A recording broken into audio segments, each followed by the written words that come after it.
psychiatre depuis 3 ans maintenant, à Montpellier, où je m'occupe d'un centre de rétablissement et de réhabilitation. Donc je suis très content, on a beaucoup entendu parler de rétablissement, de réhabilitation aussi depuis le début. Donc je rajoute rien de là-dedans parce que tout a été dit et bien dit et qu'effectivement je partage largement ce qui a été dit et notamment ce qu'a dit Annie, si je peux me permettre de vous appeler Annie, Mmh. c'est que évidemment hein, que quand on est isolé ou contentionné, c'est généralement quand on est hospitalisé et que si ce qu'on appelle l'extra-hospitalier faisait un peu mieux son travail, ou en tout cas différemment, on pourrait éviter beaucoup de choses. Et les chiffres que vous avez donnés, c'est plutôt des chiffres qu'on retrouve quand on s'applique à faire ce qu'on appelle le rétablissement en utilisant des outils de réhabilitation de la bonne manière et évidemment pas comme le disait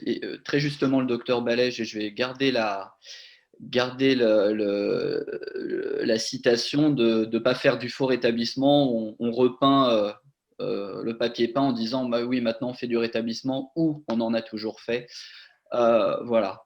Moi, je vais être. On en avait parlé un peu avec Alexandra quand on a préparé un peu le webinaire. Alors moi, je vais être très pragmatique, vraiment dans le sujet de l'isolement. Moi, la première fois que j'ai été confronté, alors c'était pas à l'isolement, c'était à la contention. C'est ma première garde d'interne aux urgences. Où la toute première patiente, donc moi j'étais jamais passé en psychiatrie en tant qu'externe, et puis je vois cette dame avec 10 personnes dessus, en train de se faire injecter et contentionner. Moi, j'étais à distance parce que, alors ce moment-là, c'est très théorique, hein, on nous explique que nous, les psychiatres, on ne doit pas participer à ça parce que compliqué d'être la personne qui tient, injecte et puis après qui demande si tout va bien, effectivement. Et je me rappellerai toujours la dame qui criait beaucoup, qui s'est tournée vers moi et qui m'a dit mais vous, vous faites de la psychiatrie pour ça? Et effectivement, je me suis dit: «Beh, effectivement, si c'est ça, je j'aurais peut-être pas dû choisir cette spécialité». Mais bon, en tout cas, moi, je vais être très pragmatique. On a parlé beaucoup de rétablissement et ce qui m'a marqué, c'est qu'on parle beaucoup de rétablissement et de réhabilitation, mais quand on parle des structures, de dehors et moi, quand je présente, le travail de mon unité, aux unités notamment d'intra, à Montpellier, bah, il y a toujours ces espèces de clichés. On dit, mais ça, c'est pour les gens, c'est quand ils vont bien. Ça, on ne peut pas le faire en intra-hospitalier. Vous comprenez, ils ont des symptômes, etc., etc. Moi, je reste persuadé que déjà que non. Et pour moi, les normes, alors, comme disait le professeur Lançon, il y a beaucoup de choses qui sont faites, qui sont proposées. Alors, un coup par la justice, un coup par les médecins, un coup par les usagers. Moi, je reste persuadé que c'est des problématiques trop compliquées pour qu'il y ait une seule réponse, en fait. Et j'ai tendance à penser qu'une seule réponse unique à toutes les situations qui se veulent toutes différentes, parce que tout simplement toutes les personnes sont différentes, ça ne fonctionne pas.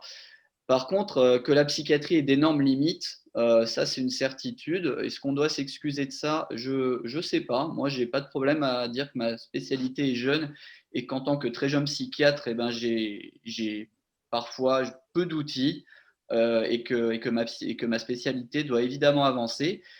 Par contre, je pense qu'il y a quelque chose, sur lequel on ne peut pas, faire de concessions, c'est les limites humaines en fait, des soignants. Et pour moi, le problème très pratico-pratique, des chambres d'isolement actuellement, tels que je les vois moi quand je fais les visites et cetera, et ben, c'est qu'en fait on oublie le côté humain complètement. On tombe complètement dans ce qui est anti-rétablissement, dans cette aliénisation de la personne, et en fait, on ne voit la personne et ses réactions et ses demandes, et cetera. Alors, et ça a été très bien dit dans les témoignages sur la chambre d'isolement, pour aller aux toilettes, pour avoir l'heure, quand on a froid, quand on veut parler à quelqu'un. Et en fait, tout est vu dans la réaction de la personne, comme juste une réaction d'un symptôme et d'un patient. Et on oublie tellement la personne derrière qu'on finit par perdre, moi, à mon sens, tout bon sens quand il s'agit de la chambre d'isolement. Et on finit par avoir cette espèce de... et là, je pense que vraiment, la responsabilité et de chacun, et vraiment de chaque soignant, quel qu'il soit, et quel que soit son statut dans les unités, c'est de se poser la question de bon sens. Qu'est-ce que là, la demande de la personne, est-ce qu'elle est légitime? Elle est légitime, et qu'il soit avec des symptômes ou pas, elle reste légitime. Et je trouve qu'on perd énormément de bon sens par déresponsabilisation aussi, parce qu'on dit oui, bah voilà, le psychiatre a prescrit la chambre d'isolement, il y aura une contre-visite dans la journée, et on tombe sur ces idées un peu, c'est un classique, hein, la visite du samedi matin, oui, bah oui, bon, bah là, il va mieux, mais bon, bah, on verra lundi avec le psychiatre de l'unité. Ben non, parce que c'est deux jours de plus, en fait. Et 2 jours de plus, c'est pas rien. Bah oui, mais, et en fait, tout est ça. Et moi, je trouve que tout ce qui est organisé, tout ce qui est proposé en termes de loi est très bien, mais qu'à mon sens, ça prendra du temps. Et qu'en attendant, il y a des gens en chambre d'isolement tous les jours, partout, tout de suite, et qu'on pourrait éviter au maximum déjà des choses maltraitantes, parce qu'il y a des choses maltraitantes, euh, en rappelant aux infirmiers, aux psychologues, aux psychiatres, aux internes, aux étudiants qu'il y a des gens en face, et que ces gens-là, et déjà quand on fait ça, ça veut dire quoi? Ça veut dire que quand on va dans la chambre, on se présente, parce que toutes les visites des chambres ne sont pas faites forcément par les psychiatres des unités. On dit pourquoi on est là, on explique ce qui se passe, on discute comment ça va se passer, et on responsabilise aussi. Moi, je pense qu'il y a une vraie responsabilité de toutes les équipes à assumer dans ce cas-là pleinement, si on laisse quelqu'un dans une chambre d'isolement, que, et ben, qu'on explique pourquoi, et qu'on réponde à toutes les questions, parce que c'est trop facile de dire ça n'allait pas et on ferme la porte. Derrière, c'est le néant. Et on revient que dans 12 heures. Je pense qu'il y a vraiment, on éviterait énormément de choses, moi, à mon sens, de ce que je vois au quotidien, en tout cas, dans le respect de la personne. Moi, j'ai vu des situations où je ne peux, à part une perte totale de bon sens, je n'ai pas d'autre explication. J'en avais parlé à Alexandra il n'y a pas si longtemps. Je viens pour une visite des chambres d'isolement, et voilà, on m'explique que le patient a été malade toute la nuit, a vomi. Je fais bon, bah, d'accord, on va en profiter pour aller l'examiner, on va le voir. Et il est en chambre d'isolement, en train de dormir dans son vomi. Donc là, je ne comprends pas. Je fais attendez, vous m'avez dit qu'il a vomi toute la nuit, il est toujours dans son vomi. Donc, je tire à conclusion que vous n'avez pas, je ne sais pas, vous n'avez rien fait en fait. Oui, mais vous comprenez, il a été malade toute la nuit. Du coup, on a laissé dormir jusqu'à ce que vous arriviez. Je suis sorti de la chambre, j'ai dit attendez, oubliez que vous êtes infirmier, oubliez que vous bossez en psychiatrie, enfin, oubliez tout. Mettez-vous à la place, je sais pas, vous rentrez dans la chambre de votre gamin, il est dans le vomi, vous lui dites pas écoute mon chéri, je te laisse dormir, je reviens dans 2 heures et on te nettoiera à ce moment-là. Et en fait, on a banalisé, alors l'outil est banalisé, c'est une certitude, si tant est qu'on peut appeler une chambre d'isolement un outil, mais en plus, on a complètement perdu la responsabilité de chacun. Et je suis désolé, un psychiatre prescrit une chambre d'isolement, il n'y a pas de souci, mais tout le monde est responsable. La personne qui ouvre la porte, la personne qui ferme la porte, tout le monde est responsable de ce qui se passe derrière la porte. C'est trop facile. Ah oui, mais là, vous n'allez pas le réveiller. Regardez, dans le hublot, il dort, il est fatigué. Non, non. Il y a quelque chose de très qui est tombé vraiment dans une sorte de déresponsabilisation de chacun vis-à-vis de la chambre d'isolement, avec un glissement et l'oubli que une heure de trop, une minute de trop passée dans cette chambre, c'est toujours une minute de trop. Et quand on entend des choses, on verra lundi, où on séquentialise avant, cette histoire de séquentialisation, là, où on a le droit de, complètement débile, où on a le droit de sortir toute la journée, mais il faut re-rentrer pour la sieste et la nuit, enfin, qui sont aberrantes. Et on finit par rentrer dans des comptes d'apothicaire. Ben, j'étais d'astreinte ce matin. La cadre de garde m'appelle en me disant docteur Rinto, qu'est-ce qu'on fait? Il n'y a plus de chambre d'isolement. Vous en avez vu 4. Qu'est-ce que vous pensez? Qui on peut faire sortir? Et en fait, cette question-là, elle montre complètement le problème. C'est qu'à partir du moment où on se pose la question de qui on peut faire sortir, ça veut dire qu'on ne sait pas pourquoi on a fait rentrer les gens.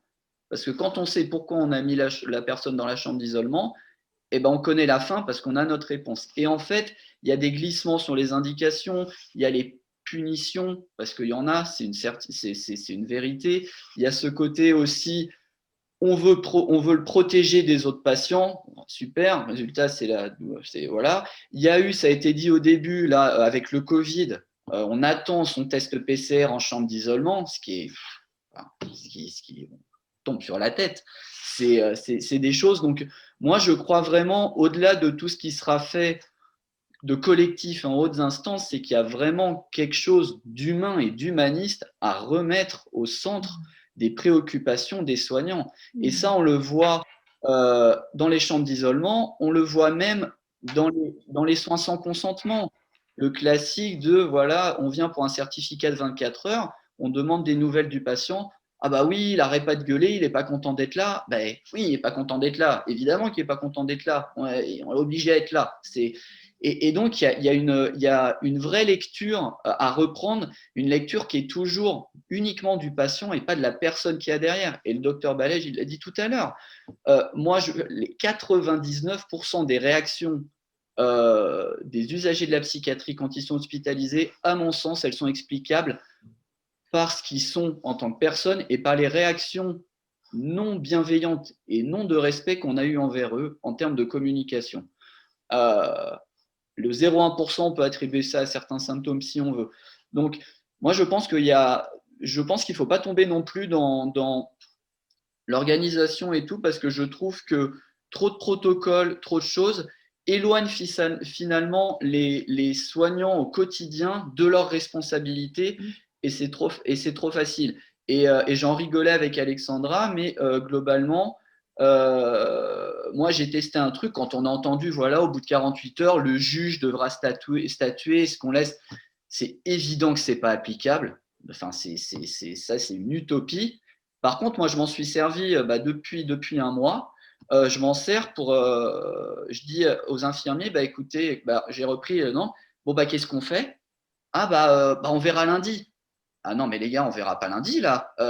Faut s'y mettre, parce que dans un mois, le juge, là, dans 48 heures, il faudra lui donner un avis. Donc là, c'est pas possible. Donc, qu'est-ce qu'on fait? Donc, moi, je m'en sers pour forcer les équipes. Et c'est vrai que j'ai essayé d'instaurer ça sur la responsabilité de tout le monde. C'est-à-dire qu'il y avait ce classique, on entre dans la chambre et le médecin dit qu'est-ce qu'on fait? Vous y restez pas, et on sortait. Moi, systématiquement, je fais les visites en 2 temps maintenant. Je rentre, je me fais un avis. Et je dis au patient, écoutez, voilà, je vais discuter avec l'équipe qui va rester toute la journée avec vous, je vais avoir leur avis et on revient vous voir. Et typiquement, là, c'est ah oui, mais qu'est-ce que tu vas lui dire? Et si on lui laisse, il va penser que c'est nous.